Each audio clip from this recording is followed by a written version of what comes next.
So hello guys, welcome back to my channel. So now let us discuss cardiac cycle in an easy way. Okay. So what is cardiac cycle?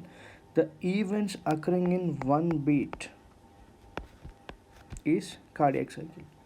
So what is the duration of cardiac cycle, guys? The duration of cardiac cycle is 0.8 seconds. So what are the events occurring in cardiac cycle? Systole and diastole. Okay.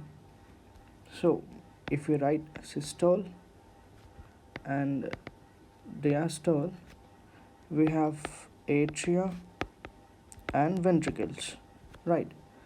So the systole of atria is for 0.1 second and the diastole is like 0.7 seconds.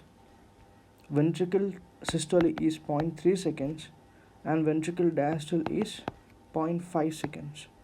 Okay, very important, guys. So this is the average duration of cardiac cycle and this is what we see.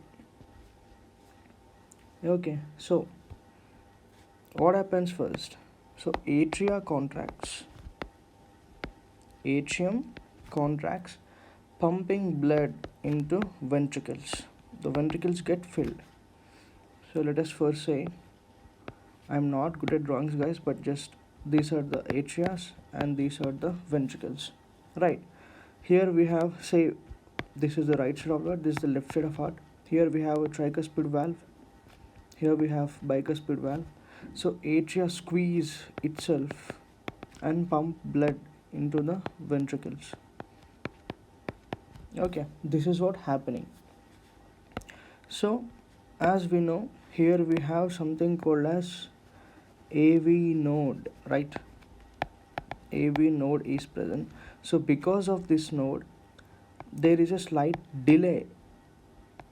There is slight delay in passage of the current from atria into ventricles. So that is the reason atria and ventricles never contract simultaneously. Atria and ventricles never contract simultaneously. Impossible, guys. Impossible. Because of the AV nodal delay. So if you want to know the duration of cardiac cycle, so it is just like 60 by heart rate. Say for example, if 60 per minute, then it is 1 second. If it is 72 per minute, it is 0.8 seconds. And we all know that heart rate lies between 60 to 100. Yes, less than 60 is brady, greater than 100 is tachy. So what are the things which affects heart rate? Effects on heart rate. Say for example, increased demand. Yes, when there is increased demand, the heart rate should increase. Yes, increased workload increases heart rate. Increases oxygen demand increases heart rate.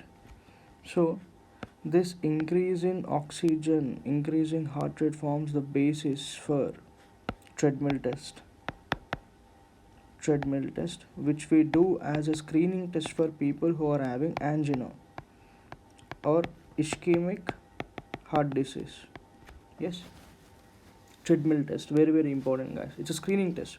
Remember, this is a screening test to see whether the patient has ischemia or not. When the patient has ischemia, what happens is, say he is exercising increases sympathetic activity, sympathetic activity increases heart rate increases oxygen demand. Yes, this increase in oxygen demand precipitates ischemia.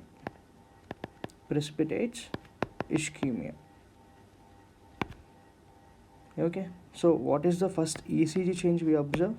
In ECG we observe ST segment depression. Important, guys. So it's a small clinical aspect I would like to share here. So it's ST depression. Okay, thank you, guys.